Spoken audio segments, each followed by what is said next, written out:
16th lesson. తుఫాను మొదలైంది. అన్నీ సవ్యంగా సాగినంతకాలం మనిషి భగవంతుణ్ణి పట్టించుకోడు. అయితే అన్ని కాలాలు మనకు అనుకూలంగా ఉండవు. 1884 ఆరంభం వరకు శుభం అనిపించిన పోను పోను కడలిలో కల్లోలం మొదలైంది. సిలోన్లో బౌద్ధాన్ని ఉద్ధరించే పనిలో ఆల్కాట్ లండన్ వెళ్ళాడు. జబ్బు ఎక్కువై అనారోగ్యంతో బ్లెవెట్స్కీ యూరప్ ప్రయాణం పెట్టుకుంది. దేవుడు పూజారి లేని ఆలయమైంది.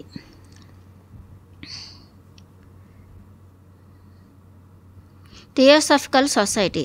దేవుడు పూజారి లేని ఆలయమైంది థియోసాఫికల్ సొసైటీ. మేడంకు సహాయంగా ఇద్దరు హిందూ సభ్యులు ఒక పార్సీ వెళ్ళారు. సముద్ర ప్రయాణంలో ఆమె శ్వాస తీసుకోవడమే కష్టమైపోయింది. వెంట వెళ్ళిన శిష్యులలో మోహిని చటర్జీ మేధావి, చురుకైనవాడు. మేడం కొంతకాలం సీస్లో ఆగి తర్వాత ప్యారిస్ చేరుకున్నారు. అప్పటి ఆమె మనస్థితి అల్లకల్లోలంగా ఉన్నట్లు ఖండాలవాలా అనే థియోసఫిస్ట్కి రాసిన లేఖలో తెలుస్తోంది. మాస్టర్ సంకల్పాన్ని నేను ప్రశ్నించను. టైం అయ్యింది. రమ్మంటే వెళ్ళడానికి రెడీగా ఉన్నాను. నన్ను దేశాంతరాలకు పంపదలచింది మాస్టర్లు. పంపారు. వెళ్ళాను. ఎక్కడ ఉన్నా నేను సంకల్పిస్తే నాకు పూర్ణ ఆరోగ్యం ప్రసాదించగలరు. లోగడ 2 సార్లు నన్ను మృత్యువు నుండి కాపాడింది వారే. కల్నల్ ఆల్కాట్ లండన్ వెళ్తున్నాడు. నేను ఎక్కడికి పోతానో ఎక్కడ తేలుతానో నాకు తెలియదు.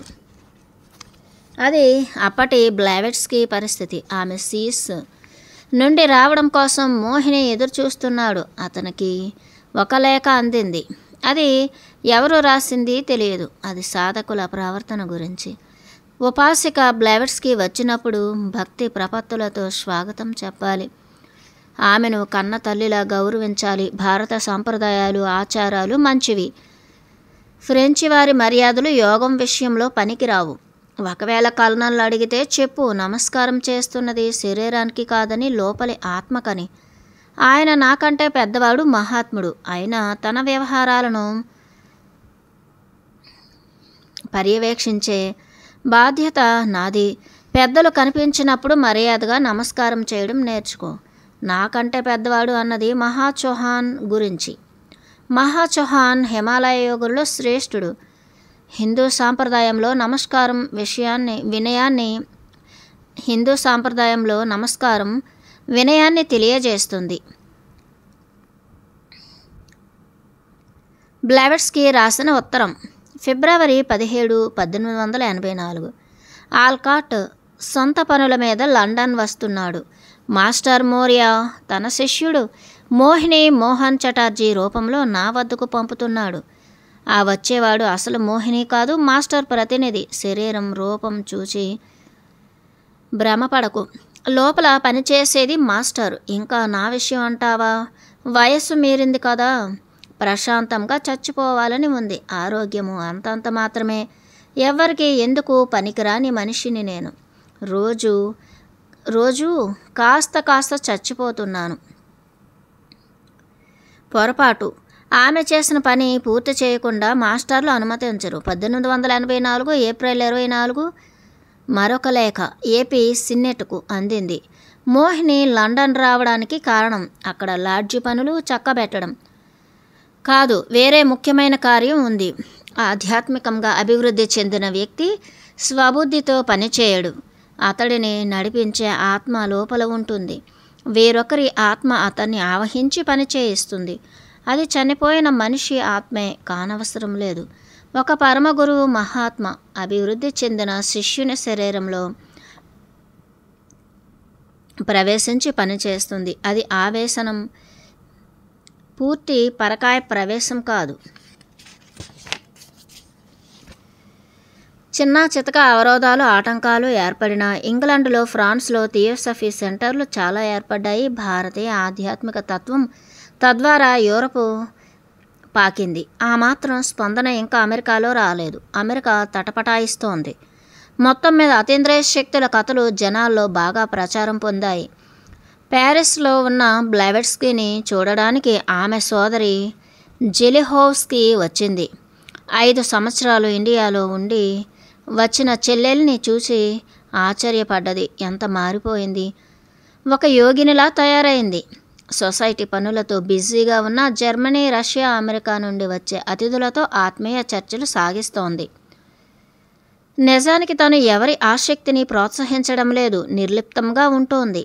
అనాసక్త యోగినిగా మారి ప్రాపంచిక విషయాలు ఏవి అడిగినా అసహ్యించుకుంటోంది. నిరుపయోగమైన విషయ చర్చలతో తన శక్తిని వృధా చేసుకోవడం ఇష్టం లేదు. అసలే తను జబ్బుగా ఉంది. ఏమాత్రం సంకల్ప శక్తిని అతీంద్రియ శక్తి కోసం వినియోగించినా చాలా రోజుల వరకు కోలుకోలేకపోతోంది. అలసిపోతే జబ్బు తిరగబెడుతోంది. ఫ్రాన్సు, జర్మనీలో విస్తృతంగా పర్యటిస్తూ థియోసఫీకి విశేష ప్రచారం చేసింది. అప్పుడప్పుడు లండన్ వెళుతుండేది. ఫ్రాన్సు, జర్మనీలు కొత్త ఫిలాసఫీని ఆదరిస్తాయి. ఇంగ్లాండ్కు సాంప్రదాయంపై మక్కువ. అమెరికాది అది ఇది కానీ అయోమయ స్థితి. అమెరికా దేనిని 10 కాలాల పాటు నిలబెట్టుకోదు. ఎప్పటికప్పుడు కొత్త రుచులు కావాలి, కొత్త ప్రయోగాలు చేస్తుండాలి. 1884 నాటికి బ్లెవెట్స్కీ ఏకైక తత్వవేత్తగా పేరు గడించింది. ప్రతిభావంతురాలని, గొప్ప భావుకురాలని పేరు వచ్చింది. లండన్లో బ్లెవెట్స్కీతో పాటు ఆల్కాట్, మోహిని చటర్జీలకు డిమాండ్ ఎక్కువైంది. మోహిని హిందూ తత్వం, ఆల్కాట్ బౌద్ధం, బ్లెవెట్స్కీది థియోసఫీ 3 కోణాలలో దాడి సాగించారు. లండన్ ప్రసంగాల్లో ఆల్కాట్ గొంతు మారింది, స్వరం మారింది. ఆల్కాట్ తను వేరు, బ్లెవెట్స్కీ వేరు, మోహిని వేరు అనే అభిప్రాయం కలిగించసాగాడు. సిద్ధాంత విభేదం కొట్టవచ్చినట్లు కనిపించసాగింది. లండన్ థియోసాఫికల్ లాడ్జీ ప్రెసిడెంట్ను మిసెస్ కింగ్స్పోర్ట్ను మేడం ఆమోదించలేదు. ఆమె సిన్నెట్ మనిషి అనే అనుమానం. మాస్టర్ల ఆదేశాలను అప్పుడప్పుడు బ్లెవెట్స్కీ ఖాతరు చేయకపోవడం మామూలే. బ్లెవెట్స్కీకి బైబిల్ అంటే బొత్తిగా అభిమానం లేదు. థియోసఫీ కోణంలో బైబిల్ను అధ్యయనం చేయాలంటుంది. ఫైండింగ్ ఆఫ్ క్రైస్ట్ అందుకోసం రాసిన పుస్తకం. 1884లో ప్యారిస్లో ఉండగా జడ్జి ఇండియా వెళుతూ వచ్చి కలిశాడు. జడ్జి మేడంకు ప్రియ శిష్యుడు, సొసైటీ ట్రెజరర్. పారిస్లో ఉన్న కాలంలో జడ్జి సీక్రెట్ డాక్ట్రిన్ రచనా వ్యాసంగంలో ఎంతగానో సహకరించాడు. ఒక దశలో బ్లెవెట్స్కీ ఆ పుస్తకం నువ్వే రాసి పూర్తి చేసి నీ పేరుతో వేసుకో అన్నది. బ్లెవెట్స్కీ సీక్రెట్ డాక్ట్రిన్ రచన చేస్తున్నప్పటి అనుభవాలు జడ్జి ఇలా రాశాడు. బ్లెవెట్స్కీ హెలెనా పెట్రోవా బ్లెవెట్స్కీ తీవ్రంగా ఆలోచిస్తూ సడన్గా కుర్చీలోంచి లేచేది. కిటికీ దగ్గరగా వెళ్ళి చేయి ఎత్తి ఏదో సంజ్ఞ చేసేది. అప్పుడు దూరం నుండి గొప్ప సంగీతం వినిపిస్తుండేది. ఆ సంగీతం దగ్గరగా వచ్చి గది నిండా వ్యాపించేది. ఆమె ప్రియ శిష్యుడు మోహిని మేడం పాదాలపైన తలపెట్టి వింటూ పరవశించిపోయేవాడు. మేడం దివ్యజ్ఞానం, మహత్తత్వం వర్ణనాతీతం, చెరిగిపోనిది. కుట్రలు, కుతంత్రాలు. 1884లో యూరప్కు వెళ్లే ముందు అడయారు థియోసాఫికల్ సొసైటీ నిర్వహణకు ఒక కౌన్సిల్ ఏర్పాటు చేశారు మేడం బ్లెవెట్స్కీ.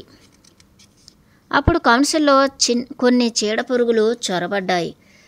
కౌలాంబో అనే ఫ్రెంచ్ వ్యక్తిని ఎవరూ అనుమానించలేకపోయారు. అతను పెళ్ళాంతో కలిసి ఆమె ఇంగ్లీషు మహిళ కుట్ర చేశాడు. బ్లెవెట్స్కీని అపకీర్తి పాల్చేయడం ఆ దంపతుల అభిమతం.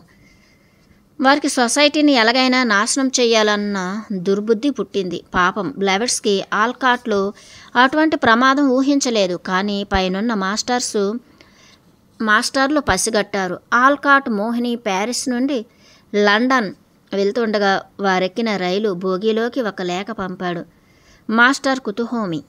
అందులో అడయారు కుట్ర గురించి ఉంది. మేడం కౌలాంబ్ కుట్రలో ఆమె మొగుడు ఒక గంగిరెద్దు. ఇంగ్లాండ్ నుండి కొత్తగా వచ్చి చేరిన లేన్ ఫాల్స్ సలహాదారు. కుట్ర గురించి జర్మనీలో ఉన్న ఆల్కాట్కు సిన్నెట్ భార్యకు సమాచారం అందింది. టిబెట్లో తసిలామా ఉండే ప్రదేశం షిగాట్సే. అక్కడ చాలామంది పరమ గురువులు మాస్టర్లు ఉంటారు. అక్కడ నుండే టెలిపతిలో లేఖలు పంపుతుంటారు. సిన్నెట్కు విశ్వాసం ఉన్న నమ్మకం తక్కువ. చిత్రమైన స్వభావం. మానవ స్వభావాలను కర్మలతో ముడిపెట్టడం అతనికి నచ్చదు. శిష్యుడు కానీ సాధకుడు కానీ ఆత్మవిశ్వాసంతో సాధన చేయాలి తప్ప గుడ్డి నమ్మకంతో కాదంటాడు. ప్రతి ఒక్కరూ వాస్తవం తానుగా గ్రహించాలన్నది ఆయన సిద్ధాంతం. గురువు పైన పూర్ణ విశ్వాసం ఉంచాలి. ఒక సిద్ధాంతాన్ని త్రికరణ శుద్ధిగా నమ్మాలి. మాస్టర్ కేహెచ్ సిన్నెట్కు రాసిన లేఖ. సొసైటీలో చేరిన వారి కర్మలు సైతం సొసైటీ మీద పనిచేస్తాయి. మంచివారి వల్ల మంచి ఫలితాలు కలుగుతాయి, చెడ్డవారి వల్ల చెడ్డ ఫలితాలు వెంటనే తెలుస్తుంటాయి. అతీంద్రియ శక్తులు తెలుసుకోవడం మంచిదే. ఆ జ్ఞానం మనిషికి మేలు చేస్తుంది, కొంత కీడు తొలగిపోతుంది. సూత్రాలు నియమ నిబంధనలు కఠినంగా అనిపించవచ్చు, ఆచరణయోగ్యం కాకపోవచ్చు. అవి ఒక కాలానికి పరిమితం. కాలానికి అనుగుణంగా సూత్రాలను వినియోగించుకోవాలి, అనుకూలంగా మలుచుకోవాలి. అందరూ అన్ని ధర్మాలు పాటించనవసరం లేదు. సంస్థ వ్యవహారాల్లో భూకంపాలు ఉప్పెనలు వస్తుంటాయి. ఒక భూకంపం వల్ల కొంత నష్టం కలిగినా తర్వాత మేలు కలుగుతుంది. వరదలు వస్తే అప్పటికి నష్టం కలిగించిన తర్వాత చాలా సంవత్సరాలు బంగారం పండుతుంది, నేల సుభిక్షమవుతుంది. కౌలంబు కుట్ర వెనక పెద్ద పెద్ద చేతులున్నాయి. చాలామంది తలలు కలిసి పనిచేశాయి. అసలు కారణాలు: 1 భౌతికవాదాన్ని విమర్శించడం, 2 సైన్స్ను చిన్న చూపు చూసి ఆధ్యాత్మికానికి పెద్దపీట వేయడం, 3 ప్రాచ్య దేశాల ప్రాచీన విజ్ఞానాన్ని అతిగా తలకెత్తుకోవడం, 4 బైబిల్ను విమర్శించడం, 5 క్రైస్తవ మతాన్ని గౌరవించకపోవడం. అంచేత క్రైస్తవ మిషనరీలు కౌలంబు కుట్రలో చేతులు కలిపాయి. బౌద్ధానికి అతిగా ప్రాధాన్యతనివ్వడం యూరప్ దేశాలకు నచ్చలేదు.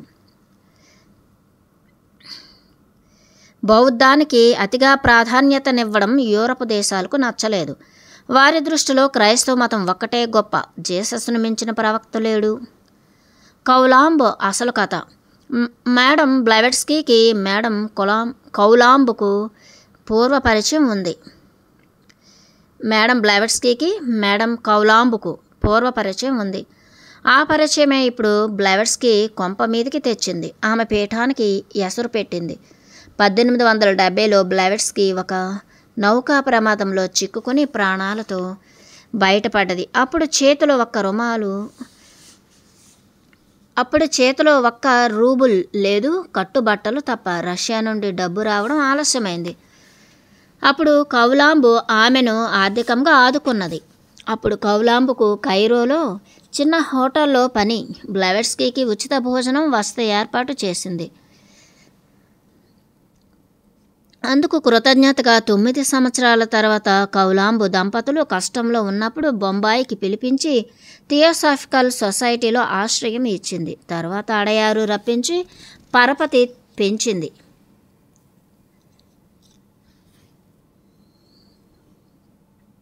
కొంతకాలం సజావుగానే సాగింది. తర్వాత కౌలాంబు దంపతుల ప్రవర్తనతో ఆల్కాట్, బ్లెవెట్స్కీలిద్దరూ విసిగిపోయారు. అయినా వాళ్ళలో మార్పు లేదు. మేడం సహించి ఊరుకోవడంతో మిగతా వారు ఏమీ చేయలేకపోయారు. కౌలాంబు పెళ్ళాం బొంబాయి చేరిన రోజు నుండే గూఢచర్యం మొదలుపెట్టింది. థియోసాఫికల్ సొసైటీ విషయాలు బాంబే గార్డియన్ పత్రికకు అమ్మడం మొదలుపెట్టింది. 1880. ఆ విషయం మాస్టర్కు ఫిర్యాదు చేస్తే నీ ఇష్టం అని ఊరుకున్నాడు. చచ్చే పామునైనా పాలు పోసి బ్రతికించడం బుద్ధ ధర్మం.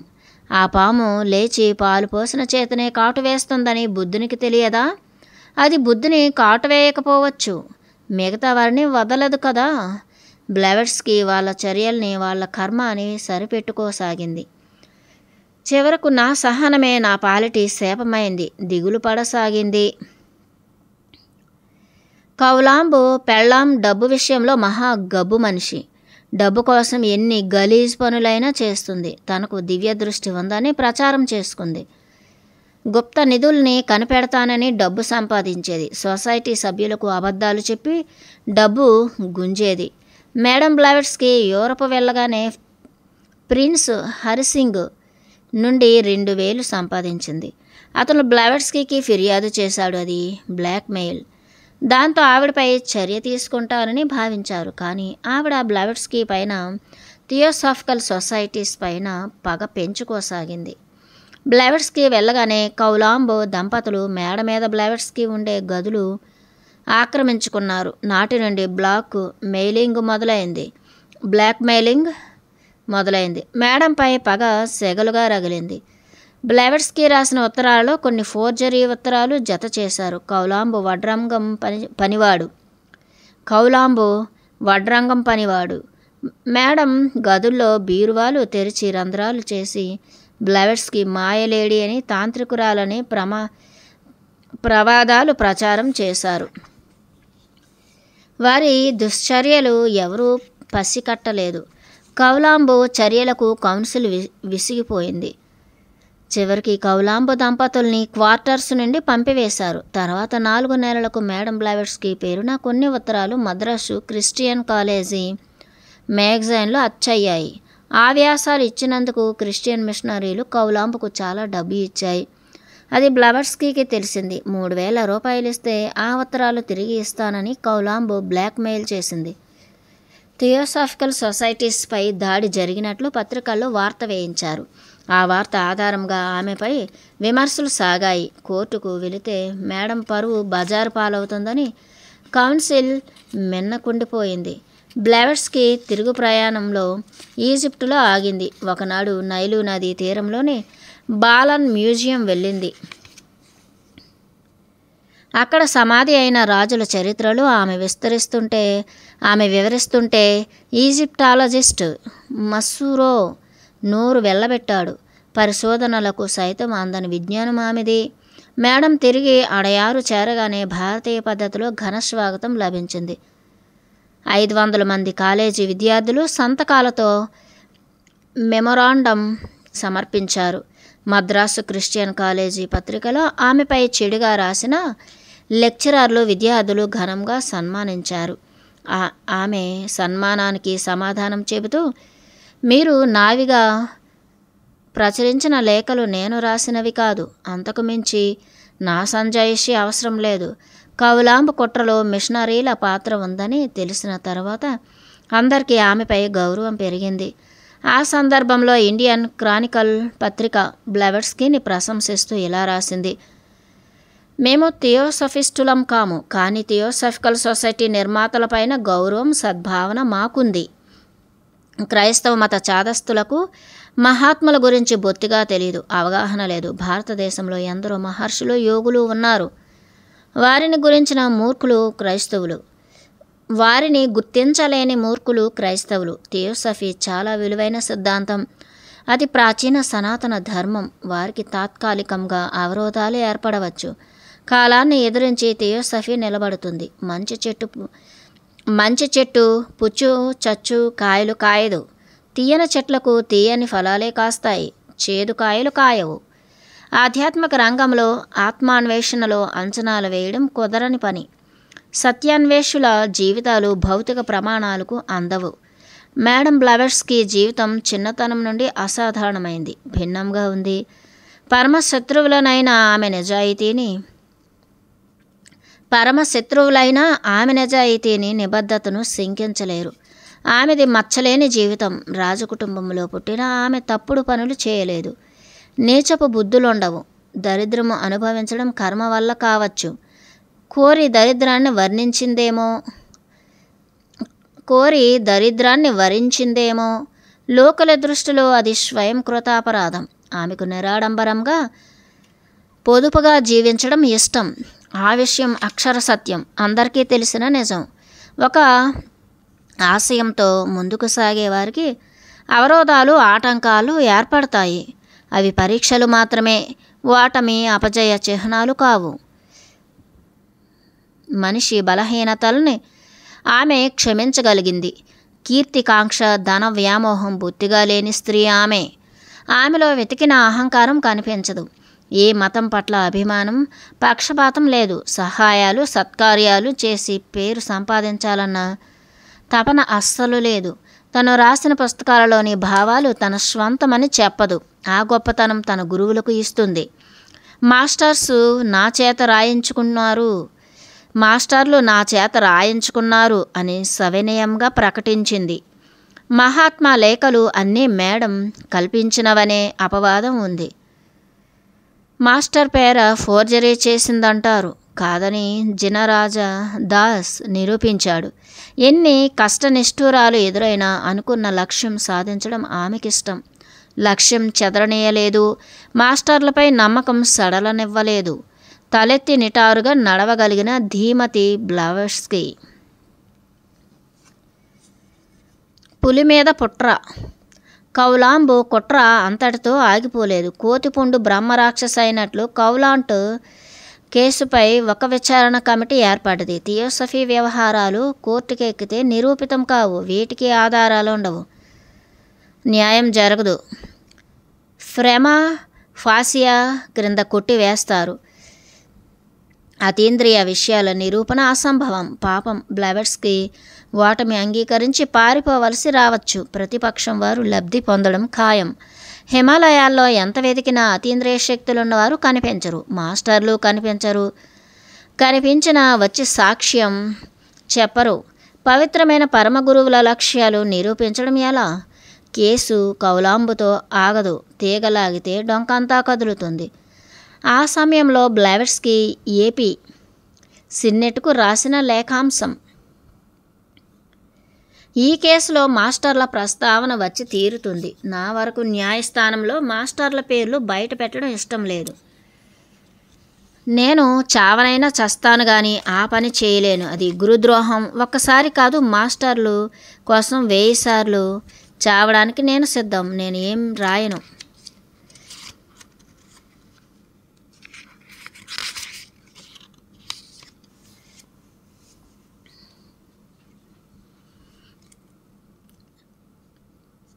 మాస్టర్స్ సొసైటీకి నేను సిద్ధం. నేను ఏం రాయను. కుట్రలకు కుతంత్రాలకు ఈ వయసులో నేను బలి కావాలా? అది నాకు ఆత్మహత్యతో సమానం. సొసైటీకి అవమానం. నా జీవితం అంతా మాస్టర్ల దయపైన సాగింది. నా జీవితం మాస్టర్ల చుట్టూ పరిభ్రమించింది. ఇది నాకు జీవన్మరణ సమస్య. నన్ను చంపితే నా ఉద్యమం నీరుగారిపోతుందని వారి పేరాస. వారే జయించినట్లు అవుతుంది.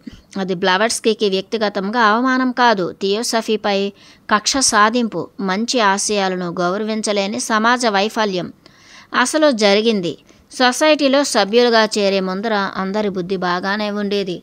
అందరూ దివ్యజ్ఞానం ఆత్మజ్ఞానం ఆశిస్తున్నవారే. తర్వాత ఎవరికెంత ఆత్మజ్ఞానం కలిగింది, ఎవరికెంత ఆత్మవిద్య పట్టుబడింది అన్నది ప్రశ్నార్థకం.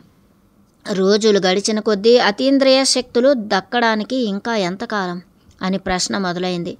పైకి చెప్పకపోయినా అందరూ ఆశించింది సిద్ధులు, మహత్తులు, మాస్టర్లతో పొత్తులు. మానవత్వాన్ని ప్రేమించేవారు, దివ్య భావనను ఆశ్రయించేవారు తక్కువైనారు. అలా మారిన విలువలపైన మాస్టర్ మోరియా ఎలా స్పందించారు? మేము ఎన్నిసార్లు చెప్పాలి? సొసైటీలో చేరడానికి ఏకైక లక్ష్యం పరమ గురువుల్ని ప్రసన్నం చేసుకోవడం. అతీంద్రియ శక్తుల కోసం, మహత్తుల కోసం ఆరాటం. భౌతికంగా మాస్టర్లను దర్శించడం అనవసరం. హృదయం నిండా ప్రేమ నింపుకున్న వారికి మాస్టర్ల దర్శనం లభిస్తుంది. సత్సంగం ఏర్పడుతుంది.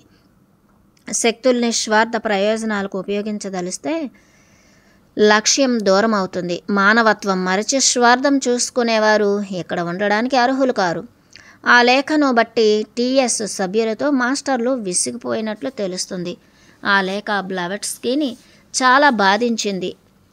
పెట్టే బేడ సర్దుకుని రష్యా తిరిగి వెళ్ళిపోదామా అని ఆలోచించింది.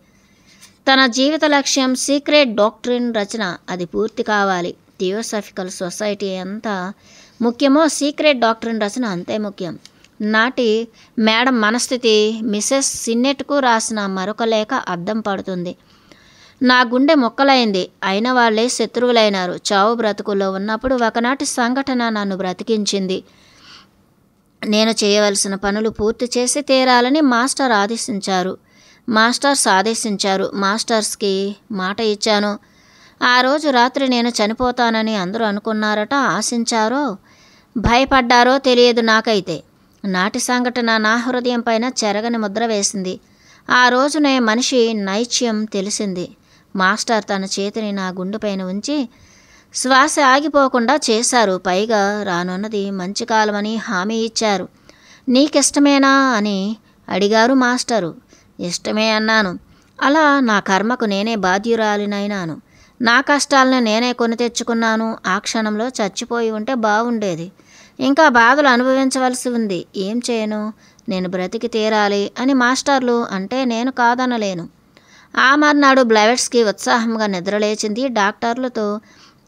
డాక్టరుతో అన్నది, డాక్టర్, మీరు మాస్టర్లను నమ్మరు. నేను బ్రతకడం మాస్టర్ మహాత్మ్యం కదా. ఆ తర్వాత సొసైటీ కార్యకలాపాలకు కావాలని దూరమైంది. థియోసఫీ పత్రికను ఆల్కాట్ చేతిలో పెట్టింది. యూరప్ వెళ్ళిపోయి విశ్రాంతిగా ఉంటూ సీక్రెట్ డాక్టర్ని పూర్తి చేయాలని సంకల్పించింది. 1884 మార్చిలో ఇండియా వదిలి వెళ్ళిపోయింది. మాస్టర్స్ ట్రీట్ చేసినా ఆరోగ్యం పూర్తిగా కోలుకోలేదు. చక్రాల కుర్చీలో కూర్చోబెట్టి స్టీమరు ఎక్కించవలసి వచ్చింది. నడిచే స్థితి లేదు.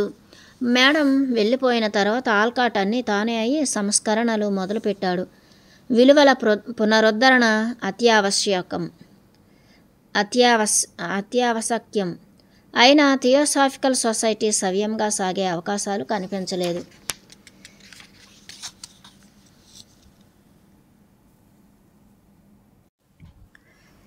17వ పాఠం సందిగ్ధం. లెడ్బేటర్. ఇండియా నుండి బయలుదేరి బ్లెవెట్స్కి సరాసరి ఫ్రాన్స్ చేరుకుంది. ఆల్కాట్కు లండన్ లాడ్జీ వ్యవహారాలు, అక్కడ ఆధిపత్య సమస్య. బ్లెవెట్స్కీని లండన్ వెళ్ళి వ్యవహారాలు చక్కదిద్దమని పైనుండి ఆదేశాలు అందాయి. ఆమె అక్కడకు వెళ్ళాక పరిస్థితి మరీ ఉద్రిక్తంగా మారింది. వెంటనే ఫ్రాన్స్ వచ్చేసింది. ఫ్రాన్స్లో ఫ్రాన్సెస్కో అరండేల్కు గెస్టుగా ఉంది. బ్లెవెట్స్కి ఉన్న చోట జనం తాకిడి. గెస్టుగా వచ్చి హోస్ట్గా మారవలసి వచ్చింది. అనేక మంది ఔత్సాహికుల రాకపోకలు నివారించలేకపోయింది. William Q Judge. మార్చి 1884. మార్చి 25 నాటికి నేను ఇక్కడికి వచ్చి చేరాను. మేడం బ్లెవెట్స్కి 28న వచ్చింది. ఆమె వచ్చిన రోజు నుండి జనం తాకిడి. ఆమెతో పర్సనల్గా మాట్లాడడానికి వీలైంది కాదు. నాకు మాస్టర్ల నుండి ఆదేశం వచ్చింది ఇక్కడ ఉండి సీక్రెట్ డాక్టర్ రచనలో మేడంకి సహాయం చేయమని. వీలు చిక్కగానే ఇండియా వెళ్ళాలని ఆలోచన. ఆల్కాట్ అభిప్రాయం నేను ఫ్రాన్స్లోనే ఉండి మేడంకు సహాయం చేయాలని ఎలా? మాస్టర్ ఆదేశం కాదనలేను. ఆల్కాట్ని ధిక్కరించి ఇండియా వెళ్ళి చేసేది ఏమీ లేదు. అయినా స్టీమరు టికెట్ దొరికే వరకు లండన్లో ఉండిపోక తప్పదు. AP Sinnett diary. 1884 ఏప్రిల్ మొదట్లో ఆల్కాట్ లండన్ వచ్చాడు. మేడం ప్యారిస్లోనే ఉంది. ఆల్కాట్తో మోహిని అనే యువకుడు వచ్చాడు. చురుకైన కుర్రవాడు. మాస్టర్ కేహెచ్ అతనిని తనకు పరిచయం చేశాడని చెప్పాడు. లండన్ లాడ్జ్కి పించా ప్రెసిడెంట్గా ఎన్నికైనాడు. గొడవ సద్దుమణిగింది కొంతవరకు. మీటింగు జరుగుతుండగా మేడం వచ్చింది. సభ్యులకు ఆమెను పరిచయం చేశాం. అక్కడ మేడం ఒక ప్రకటన చేశారు. సభ్యులు ఎవరైనా నా ఇసిస్ అన్వీల్డ్లో క్లిష్టమైన విషయాలు ఉన్నాయనిపిస్తే నాకు తెలియచేయండి. రానున్న సీక్రెట్ డాక్ట్రిన్లో వాటికి వివరణ ఇస్తాను. ఫెలుహోవస్కీ. మే 1884. ఫదయేవ్. రష్యా రచయిత పొలోవ్స్కీ. నేను మరొకరు, మొత్తం నలుగురం రాత్రి 11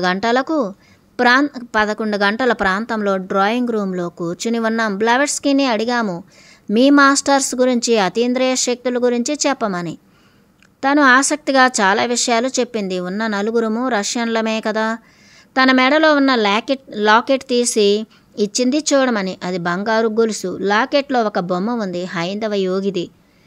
చూస్తుండగానే మాలో ప్రతి ఒక్కరిలో ఏదో అలజడి కలిగింది. ఏదో కంగారు, ఏమిటో తెలియదు. ప్రతి ఒక్కరికి ఊపిరి తీసుకోవడం కష్టమైంది.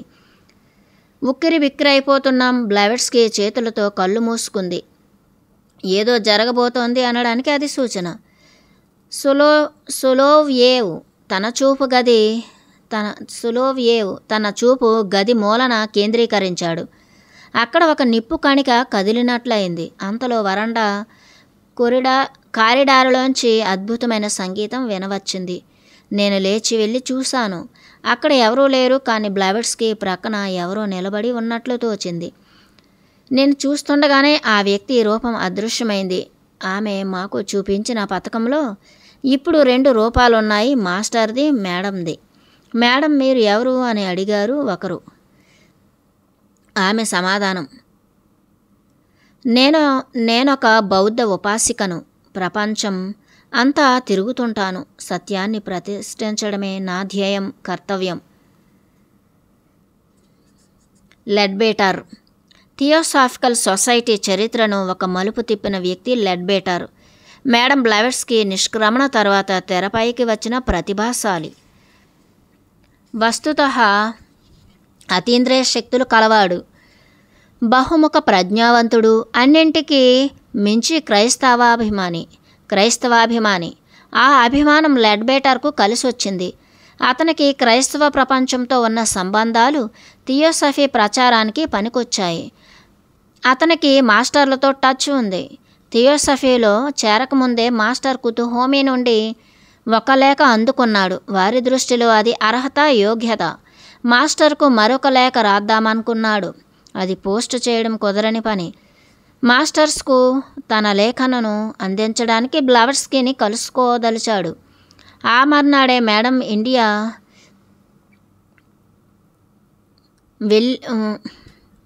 ఇండియా వెళ్ళిపోతోందని తెలిసి ఉరుకులు పరుగులతో వెళ్ళాడు. అతి కష్టం మీద అపాయింట్మెంట్ దొరికింది. మాస్టర్ కేహెచ్ తన పేరున రాసిన ఉత్తరం ఆమె చేతిలో పెట్టాడు. బ్లెవెట్స్కీ అన్నది, అలాంటి ఉత్తరాలు ఎవరి పేరున రాస్తే వారే చదువుకోవాలి. బ్లెవెట్స్కీ అన్నది, అలాంటి ఉత్తరాలు ఎవరి పేరున రాస్తే వారే చదువుకోవాలి, ఇతరులకు ఇవ్వకూడదు, ఇతరులు చదవకూడదు. సారీ, నేను నీ ఉత్తరం చదవను. లెడ్బేటర్ తల తిరిగింది. ఇతరులకు వచ్చిన ఉత్తరాలు ఆసక్తిగా చదివే జనం ఉన్న ఈ రోజుల్లో ఇంతటి నిజాయితీ కలవారు ఉన్నారా అనుకున్నాడు. తాను వచ్చిన పని వేరు కదా. బ్రతిమలాడి చదివించాడు ఆమె చేత. అయితే ఏం జవాబు పంపాలంటావు అడిగింది సూటిగా. బొత్తిగా మొహమాటం లేని మనిషి. నా ఉత్తరం మాస్టర్కు అందే మార్గం చూపించండి. ఆ మార్గం నీకు తెలుసు. ఒకసారి రాసి జవాబు పొందావు కదా. మీకు మాస్టర్లతో టచ్ ఎక్కువ కదా. నువ్వు నాతో ఉండిపో. ఏ పరిస్థితుల్లోనూ నన్ను వదిలిపోవద్దు. సరేనన్నాడు. ఉండిపోయాడు. అయితే ఆమె పడక గదిలోకి వెళ్ళినా వెంట వెళ్ళేవాడు. ఎక్కడికి వెళ్ళినా వచ్చి పక్కన నిలబడేవాడు. ఎంతైనా స్త్రీ కదా, తన ఇబ్బందులు, అవసరాలు తనకుంటాయి. తర్వాత గ్రహించాడు. నాతోనే ఉండమంటే అంటకాగమని కాదు, అందుబాటులో ఉండమని. పిలిస్తే పలికితే చాలు కదా. మేడం నన్ను భరించడం కష్టమైంది. ఎట్లా వదిలించుకోవాలా అని చూసింది. ఎరక్కపోయి నాతో ఉండమన్నానే అని వాపోయింది. టాంగాలో పోతే చోటంతా తనకే సరిపోయేది. భారీ విగ్రహం కదా. నేను ఒక మూలన ఇరుక్కుని కూర్చోవలసి వచ్చేది. ప్రయాణంలో ఒళ్ళు నలిగిపోయేది. కూపర్ ఓక్లే దంపతులు బ్లెవెట్స్కీతో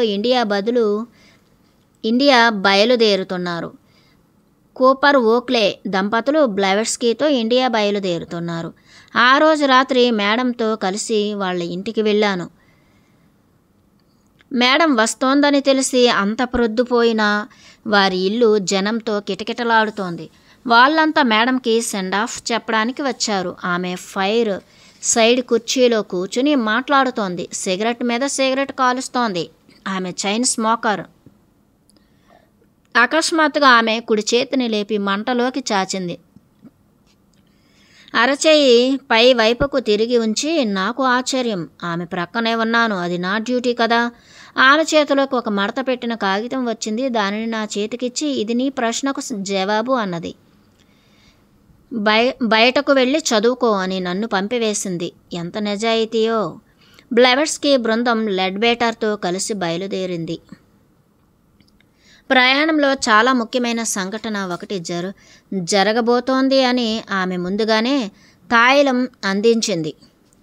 భవిష్య దర్శనం. యూరోప్లో ఆర్భాటం, ఇంగ్లాండ్లో గొడవలు చూచి బ్లెవెట్స్కీ చిరాకు పడ్డది. అందరిది ఆరంభ స్వరత్వమే, ఎవరిలోనూ లోతు లేదు.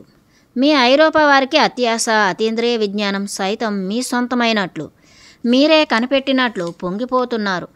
అమెరికా వారు ప్రపంచంలో ఎక్కడ ఏ విశేషం ఉన్నా దానిపైన సర్వ హక్కులు తమకే కావాలంటారు.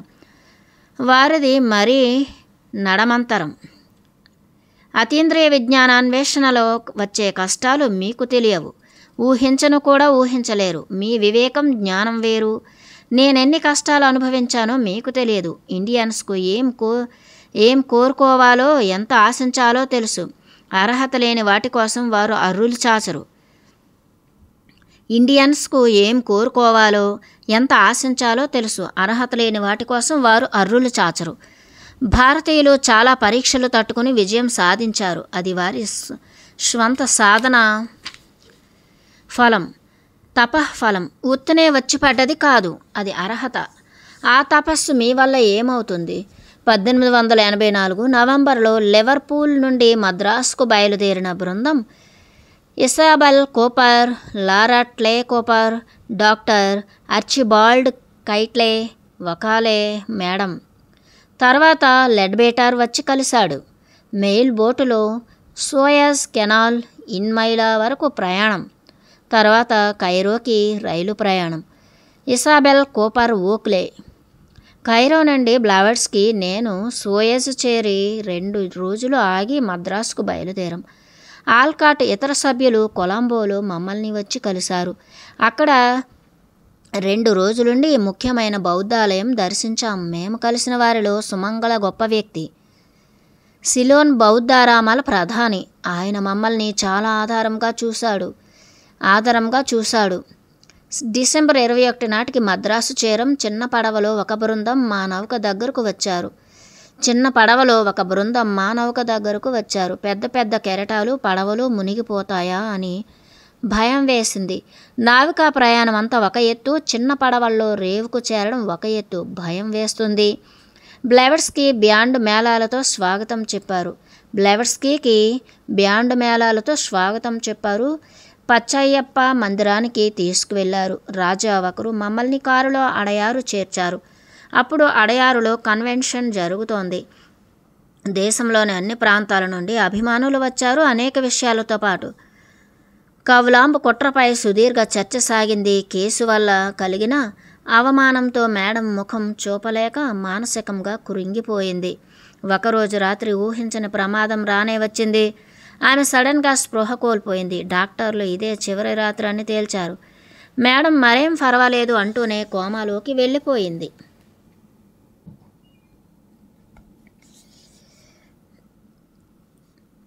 మాకెవరికి కాళ్ళు చేతులు ఆడలేదు. గంటలు గడుస్తున్నాయి. డాక్టర్లు అనడం ఆమె కోమాలోనే తుది శ్వాస విడుస్తారని. ఆ రాత్రి గడవదని డాక్టర్లు హెచ్చరించారు. ఎవరు ఏం చేయగలరు? ఆ రాత్రి ఏం జరిగింది ఏమో.